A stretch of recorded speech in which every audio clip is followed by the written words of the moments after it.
안녕하세요. 윰쌤의 속속육아의 윰쌤입니다. 제가 놀이치료사로 한 7, 8년 정도 일을 하면서 많은 아이들을 만나봤잖아요. 아이들을 만날 때 가장 중요하게 파악해야 하는 것이 그 아이만의 개별성, 고유성을 파악하는 것이 치료의 성공 여부, 그리고 방향성, 목표를 잡는데 가장 핵심이었거든요. 학교에서 배운 이론, 아니면 유명한 이론, 이미 알고 있는 이론만으로 아이에게 적용시켜서 상담을 발전시켜 나가기에는 좀 부족한 점이 있었어요. 그래서 놀이치료사로 생존하고 일을 하기 위해서는 늘 새로운 이론, 그리고 이 아이만의 적합한 이론들을 찾아서 이제 공부를 하는 것이 정말 생계가 달렸다 싶을 정도로 중요한 일이었거든요. 여러 이론들을 공부하면서 어떤 이론들은 연결되는 것도 있고 아니면 어떤 부분에서는 좀 상충되는 것도 있고 그렇게 하면서 여러 지식들이 쌓여서 나름 통합된 아동상담, 치료, 인간 발달에 있어서 통합된 개념을 스스로 좀 정비할 수 있었다고 생각을 해요. 그래서 제가 오늘 말씀드리고 싶은 것은 아이들을 대하고 상호작용하고 그리고 목표를 잡고 그 방향으로 이제 잘 이어나가기 위해서 한 5가지 정도의 모든 이론의 공통된 이론을 개념을 제가 한번 추려봤거든요. 이 5가지 개념을 가지고 아이들을 대하고 사람을 대하고 상호작용해 주신다면 나름대로 명확한 목표와 그리고 올바른 방향성을 가지고 진행해 나갈 수 있을 것이라고 이제 생각을 해서 이번 영상을 틀게 되었습니다. 앞으로 말씀드리는 5가지 방안을 잘 들어주시고 기준으로 삼으셔서 아이들을 대하신다면 좀 더 명확하고 기준이 생기고 그리고 어떤 상황에서든 적용하기 좋은 방법이 될 것 같으니까 꼭 끝까지 시청해주세요. 첫 번째로 우리 아이만의 고유성, 개별성을 잘 파악해서 반영해서 배려해서 반응을 해주시는 건데요. 우리 아이들은 여러 가지 영역이 통합돼서 이제 그 사람이 설명되는 것이지 한 가지 영역만으로 그 사람을 나타낼 수가 없잖아요. 이건 아이들뿐만 아니라 모든 사람들이 마찬가지일 텐데요. 여러 가지 영역을 섬세하게 파악해서 배려해서 통합해서 반응해 주시는 것이 중요합니다. 아이들이 태어날 때부터 어떤 상황에 대해서 자동적으로 나타내는 반응을 기질이라고 하거든요. 뭔가 새로운 일이 있을 때 크게 생각 없이 몸부터 나가서 도전하고 모험하고 그거를 또 즐겁게 느끼고 이런 자극 추구의 아이들이 있는가 하면은 아니면 어떤 상황이 됐을 때 뭔가 도전하기를 꺼려하고 깊게 생각한 후에 행동을 해야 하고 좀 불안해하고 걱정하고 뭐 그런 아이들이 있을 수 있거든요. 기질과 성격에 대해서는 다른 영상에서 또 설명을 해드릴 테니까 그때 만나 뵙도록 하고요. 일단 기질과 성격을 잘 파악하시는 것 그리고 생활 양식이라고 해서 나름대로 자기 자신에 대해서나 아니면 다른 사람에 대해서나 아니면 세상에 대해서나 그 아이만의 가지고 있는 신념이나 아니면 행동 방식들, 사고 방식들이 있을 거예요. 그게 어떻게 형성이 되어 있는지, 긍정적으로 형성이 되어 있는지, 부정적으로 형성이 되어 있는지, 아니면 실제적으로 형성이 되어 있는지, 그 아이만의 잘못된 사고방식으로 형성이 되어 있는지 그런 것도 잘 파악을 해주셔야 해요. 따라서 다른 아이들과 관계를 맺을 때 그 아이와 내가 누가 더 낫고 누가 더 좀 떨어져 있는지 이렇게 비교를 하면서 관계를 맺는 아이들도 있고 아니면 공격성으로 관계를 맺는 아이들도 있는가 하면 뭔가 공동의 이익, 공동의 만족을 위해서 관계를 맺는 아이들도 있거든요. 이제 바람직한 관계 맺기의 방법으로 결국엔 나가야 되잖아요. 그래서 아이들이 세상을 대하고 타인을 대하고 자기 자신을 어떻게 인식하고 있는지 그런 행동 양식들에 대해서도 파악을 해주셔야 합니다.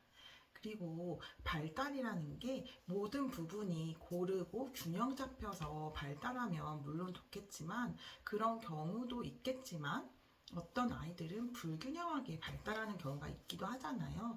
인지 능력은 빨리 배우고 그리고 습득하고 이런 인지 능력은 높이 발달했지만 그에 비해서 아이들이랑 관계 맺고 서로 협력하고 서로 좋은 말을 주고받고, 그런 뭐 사회성은 좀 느리게 발달한다거나 그런 경우도 있을 수 있고, 신체 능력은 뛰어나게 발달이 되어 있는데 인지 능력은 좀 더 느리게 발달해서 따라잡아서 균형을 맞춰야 된다거나, 이런 발달 영역 간의 차이가 있을 수 있잖아요. 그런 강점과 약점을, 발달 영역 간의 강점과 약점도 이제 잘 파악을 해주셔야 되고, 당연히 중요한 가족의 분위기, 부모와의 가장 밀접하고 많은 시간을 보내는 부모와의 상호작용 방식, 그리고 부모와 잘 맞는 부분은 뭔지, 좀 갈등이 일어나는 부분은 뭔지, 이런 것도 이제 잘 파악을 해주셔야 되고요. 학습 양식이라고 해서 어떤 아이들은 듣는 것만으로 잘 배울 수 있어요. 따라서 엄마가 오늘 가서 친구한테 인사도 하고 물건 정리도 잘 하고 간식도 먹고 친구들이랑 칭찬도 해주고 좋은 말도 해주고 서로 도움도 되고 알려주기도 하고 뭐 이런 하루를 보내야 돼, 이렇게 말하는 것만으로 그냥 인사하고 정리하고 스스로 잘 하루 일과를 잘 이어나간 아이들도 있거든요. 정말 키우기 쉬운 아이들이겠죠? 듣는 것만으로 행동으로 바로 나오는 아이들, 아니면 직접 몸소 보여주거나 뭐 사진으로 보여주거나 그림으로 보여주거나 경험을 통해서 여러 번 연습을 해야 잘 익히는 아이들도 있을 수 있고, 직접 만들기를 통해서 익히는 아이도 있을 수 있고, 학습 양식이나 아니면 배우는 속도가 다 다르잖아요. 이제 그런 부분도 고려를 해주셔야 되고, 감각 선호도라고 해서 어떤 부분은 너무 예민한데 어떤 부분은 너무 둔감해요. 그런 경우도 있을 수 있거든요. 뭔가 신체 접촉을 하는 거는 너무 싫어하고 예민하고 한데 엄마가 말하는 거는 또 잘 듣지 않는 것 같아요. 너무 둔감하게 느끼는 것 같은 그런 경우도 있잖아요.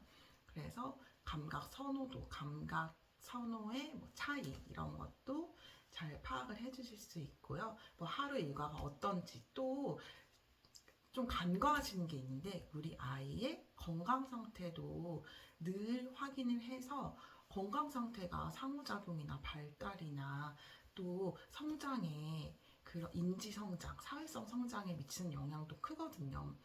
몸이 편안하고 건강하고 그래야 이제 뇌 작동도 통합적으로 잘 이루어지고 상대에게 긍정적인 반응을 보낼 수 있고 하는 건 당연한 거잖아요. 그래서 아이의 수면 상태, 배변 상태, 당연히 식사는 정말 중요하겠죠. 영양 상태들을 늘 확인을 해주셔서 우리 아이의 통합된 부분을 잘 파악을 해주셔서 민감하게 반응해 주시는 것, 그것이 가장 중요한 첫 번째 사항이라고 볼 수 있겠습니다. 두 번째로, 아이가 타인과 세상에 대해서 주의 집중을 불러일으키고 온전히 아이의 주의 집중을 받고, 이런 정서 상태와 환경을 만들어주시는 게 중요한데요. 이렇게 생각하시는 부모님들이 있어요. 아이들이 혼자 놀이하고 혼자 학습하고 혼자 목표를 향해 나아가고 이런 과정들이 필요할 거라고 생각해서 내버려 두시는 경우도 있거든요. 아이들은 태어나서 살아온 시간과 경험이 적기 때문에 최대한 상호작용하고 모방하고 그리고 같이 협력해 나가는 정서적인 교환을 통해서 정말 빠르고 효과적으로 성장해 나갈 수 있는 계기가 됩니다. 따라서 아이의 주의 집중을 불러일으켜서 상호작용을 해주시는 것이 중요할 텐데요. 주의 집중을 불러일으킨다는 것은 결국 그 사람에 대한 호감과 상호작용을 하고 싶어 하는 의지를 만들어내는 거거든요. 그래야 이제 자발적으로 집중을 할 수가 있을 거잖아요. 따라서 이 내용에 대해서는 이전 영상에서 말씀드린 적이 있는데, 간략히 얘기를 해드리자면 아이의 행동과 정서를 민감하게 읽어주시는 방법이 있고요. 그냥 눈 맞춤을 한번 하더라도 엄마를 봤네, 웃더라도 엄마 보고 웃었네. 무언가 하나 잡더라도 그것을 잡았네. 기분이 나빠 보이면 우리 아기 슬프구나. 이렇게 언어적으로 읽어주시는 거, 표정이나 행동도 정서를 맞춰주시는 거. 이런 행동 정서 읽어주기 방법도 있고, 아이의 목표를 민감하게 간파하셔서 그 목표를 향해서 나아가는 도움이 되는 역할을 해주시는 것도 있고, 또 아이의 행동을 모방해주시는 것도 있고, 아이와 공동 관심, 공동 목표, 그리고 공동 정서를 공유해 주시는 방법을 통해서 주의 집중을 불러일으킬 수 있습니다. 이것이 아이의 상호작용을 발달시킬 수 있는 두 번째 중요한 방법입니다. 세 번째로 균형 잡힌 성장과 발달을 돕는 것인데요. 아이들이 하루 안에 수행하고 노력하고 해내는 일들이 생각보다 정말 많거든요. 놀이도 잘 해야 되지, 또 신체 활동도 잘 해야 되지, 하루 일과도 규칙적으로 수행해야 되지, 처음 해보는 숟가락질, 양치질, 그리고 배변 활동, 화장실 가기 이런 것도 이제 스스로 해야 되지. 잠깐 엄마가 도와달라고 하는 것도 잘 도와줄 수 있는 것. 뭐 큰일은 아니지만 다른 사람을 이해하고 도와주는 것 이런 것도 해야 될 수 있고요. 아이들이 하루 일과 중에 수행해야 되는 것들이 영역별로 좀 분포가 되어 있거든요. 따라서 이런 모든 영역들이 아이들이 어떤 것은 잘하는데 어떤 것은 또 너무 더디고 이런 그 간극이 없이 균형 잡혀서 해볼 수 있도록 시켜주시고 이끌어주시고 격려해주시고 이런 태도가 필요합니다. 네 번째는 공동 목표, 공동 관심, 공동 정서 갖기인데요. 아이들이 목표로 하는 게 무엇인지, 관심 갖는 게 무엇인지, 그리고 현재 느끼고 있는 기분이나 정서가 어떤지를 늘 민감하게 파악을 해주셔야 된다는 건데요. 아이가 예를 들어 굴러가는 공을 잡기 위해 기어가거나 뭐 걸어가고 있어요. 이제 그럴 때는 공을 잡는 게 목표예요. 이렇게 어렵게 생각하지 않으시고 그렇게 목표를 함께 해주시는 것이고요. 공동 관심은 아이가 무엇인가를 보고 있는데 엄마는 빨리 뭔가 시키거나 서둘러야 되는 상황이 있는 거예요. 그래서 그냥 서로 다른 관심을 가지게 되는 경우가 있거든요. 이제 물론 하루 일과를 이어나가기 위해 수행해야 되는 활동은 있지만 현재 관심을 가지는 거에 함께 관심을 가지면서 다른 관심으로 이끄는 것. 그런 태도가 필요하고요. 공동 정서는 아이가 울거나 기쁘거나 아니면 화가 나거나 이런 정서가 있을 때 부정적인 거, 긍정적인 정서 정도로 나누어서 그 정서를 좀 맞춰주시라는 겁니다. 아이가 울 때 귀여워서 웃으시거나 뭐 그런 실수 정도를 하지 않으시고 울 때는 우리 아이 슬프구나. 짜증났구나. 이 정도로 표정과 목소리 톤과 말의 내용 그 정도 맞춰주시는 것. 그 아이와 밀접하게 맞춰주시는 게 중요합니다. 다섯 번째로 아이가 스스로 성장하는 자가 발전, 자가 성장을 위한 기반을 닦아주신다는 마음으로 아이와의 상호작용에 임해주시는 건데요. 언제까지나 부모님이 아이에게 밀접하게 맞춰주고 도와주고 주의를 이끌어내고 안내하고 이런 역할을 할 수는 없잖아요. 결국엔 아이가 스스로 하루 일과를 잘 이어나가고 규칙도 지키고 상황에 맞게 행동하고 말하고 문제 상황에 대처하고 스스로 판단력 있고 주도적으로 성장하는 사람이 되는 게 결국에 궁극적인 목표잖아요. 이제 그런 궁극적인 목표를 향해서 기초와 기반을 닦아주시는 역할을 한다는 마음가짐으로 어느 정도까지, 어느 시점, 어느 발달까지 도와주신다는 그런 마음으로 아이를 대해주시는 겁니다.